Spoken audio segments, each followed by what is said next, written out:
such a wonderful event, and thank you so much for inviting me here. And I'm so honored and privileged to be here in front of you. And a special thanks to Projonmo Talk, and a very good afternoon to all of you. Harsh it may be, but let me begin with this. Innovation or creativity is not reserved only for Harvard, Oxford, or MIT's graduates. Anyone can be innovative. You just need to know how to transform your thoughts. You just need to have a desire to make meaning or create things as opposed to make money. First, let's look at the innovation from a bigger perspective. I want to bring up three particular examples here. First, democracy. We all talk about democracy, it's rhetoric. People are saying this is the best ever system of governing the state and organizations.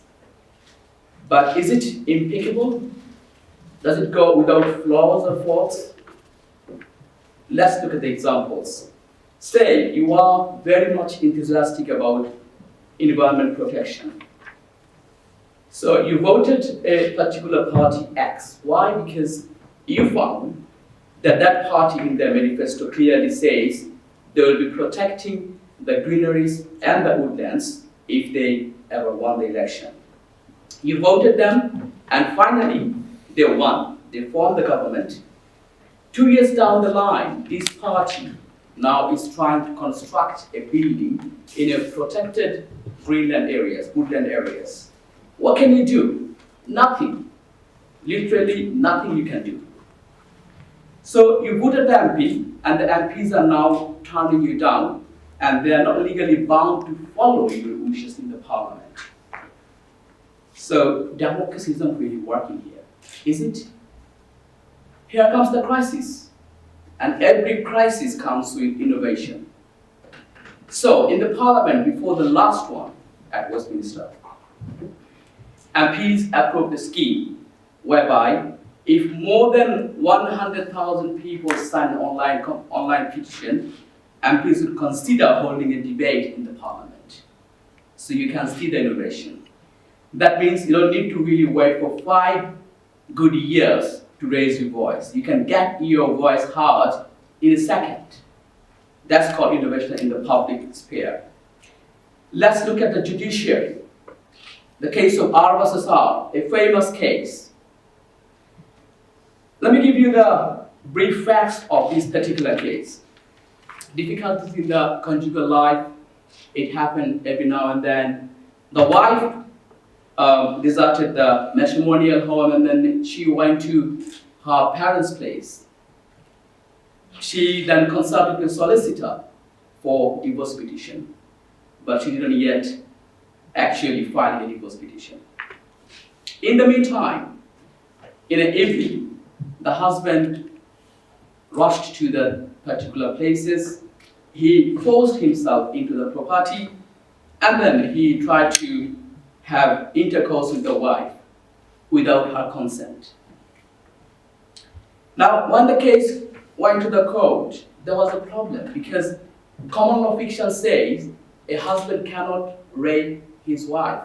Why? Because the law says there is a fiction. On the day of marriage, both the parties consented to the future intercourse. When the case went to the House of Lords, very interesting. The House of Lords found this particular person's behavior really blameworthy. They wanted to punish him, but they couldn't justify the punishment because they couldn't see any laws to tie him up. So they had to be innovative. What they did, they said, first of all, the common law fiction is really offensive to the current culture and the values of the society. And secondly, the fiction we are talking about, wife consented on the day of marriage, that was not absolute, that is conditional. That means every time you want to have an intercourse, you need to really get a consent. So you need to renew your consent. This is called renewal of consent theory. So the judges, they came up with the innovation called renewal of consent theory. Let's look at the entertainment industry. In the last century, there were a handful of TV channels watched by millions of people, but three youngsters, they thought completely different way. They thought, why can't we facilitate millions of channels to be watched by a handful of people? Okay? Yes, I'm talking about YouTube. As Bangladeshis, you can take proud that one of the co-founders of this YouTube is of Bangladeshi origin. His name is Javed Karim. In fact, he was the one who first ever uploaded a YouTube video in 2005 called Me at Zoo. So you can see from three different perspectives in a public area how innovation works, how this is a game changer, how it changes the whole paradigm of the society in a very drastic way.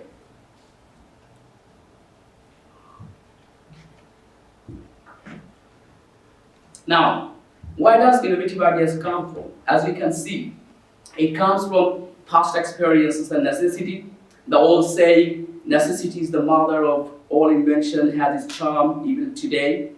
Now, if I ask you a question, do you know how to build your own home? You would say no. But if you suddenly found yourself stuck in a desert island, you'd have no choice but to learn the tips and tricks of housemaking. So that's the way innovation works. Innovation flows from the problems. Therefore, if you don't have any problem, create one for the sake of innovation. And secondly, how it comes from is being fed up with the things that come around and make you really innovative. Let's give an example from an incident called Big Sting. It's a historic incident. It happened in 1858. In the 19th century London, there are open sewage discharging human waste to the river of Thames. And it was really making the people's life hell. And the politicians, they were not really personally affected because they were living in the posh area, they didn't care. But this changed in 1858. Why? Do you have any guess? Why the politicians changed their mind to do a better sewage system in London? Any ideas? The thing is, the smell from the river Thames became so noxious and so foul that the parliament even had to close the session. Suddenly the MPs became very creative, active. They all came up with innovative ideas. And the result was the fantastic sewerage system that survives up until today. Exactly similar way, if we compel MPs in Bangladesh to use public transport, I'm sure the intolerable traffic congestion will come to an end within few months. Simple tips, 6 of those, to exercise and to transform your thoughts. The first one is lateral thinking. What's the real problem is? Okay, the lateral thinking is different than creative thinking. Creative thinking is coming up with novel ideas for the problem you are presented with. But lateral thinking is addressing completely different questions from the problem you are presented with. So how do you do it? Simple. You act like a child. You ask the question why, and why. Right, so I'll give you an example. Say, in the morning, your car won't start. The problem clearly here is, I need to start the car. The situation to this would be, check the petrol, read the manual, or call a mechanic. But if you ask these questions, why, and why, you would definitely have a different workable solution. Now, the first problem, I need to start the car. Why? Because I need to get to work. Why? Because there's an important meeting, say with Sir Alan Sugar. Why? Because I need to brief him on my future investment. So, if the real problem here is to briefing Alan Sugar, maybe the solution would be just to have a Skype call with him, or defer the meeting for a different day. Second tips, think outside the box. A very old cliched phrases. Okay, just get this puzzle before I start with this particular. Can you see the puzzle, everyone? Yeah. So there is a pool full of water, as it is, and there are 4 trees at the 4 corners of the pool. This pool is owned by Chowdhury family. Okay. Now, the family wanted to make the pool twice as big, right? But they don't want to cut any trees from the corner. How do you do it? Is there any ideas you can make it twice as big, but you're not cutting any trees? Make it 2-story. Make it 2-story. Okay. Any other ideas? Duplex pool. Any other ideas?